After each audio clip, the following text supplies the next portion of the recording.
നേതൃത്വത്തെ അണികൾ തിരുത്തണം എന്ന നിലപാടുകൾ ഞാൻ ഈ പുസ്തകത്തിന് കൊടുക്കാൻ തയ്യാറായ. ഇന്ന് ഈ കമ്മ്യൂണിസ്റ്റ് പാർട്ടി എന്ന് പറയുന്നത് വിമർശനം, സ്വയം വിമർശനം അതിന്റെ ജീവവായുവാണ്. അതില്ലാതായാൽ പിന്നെ ഈ പാർട്ടിയില്ല.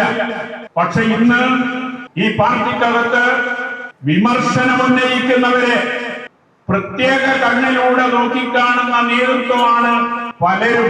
എല്ലാവരും എന്ന് ഞാൻ പറയുന്നില്ല, പലരും. ഇപ്പൊ താഴെ ബ്രാഞ്ച് തലത്തിൽ തന്നെ സഖാക്കൾ ഉന്നയിക്കുന്ന ഒരു കാര്യം, വിമർശനം ഉന്നയിച്ചാൽ വിരോധം വെച്ചു പുലർത്തുകയാണ്. ഇതൊരു കമ്മ്യൂണിസ്റ്റ് പാർട്ടിക്ക് യോജിച്ചതല്ലല്ലോ.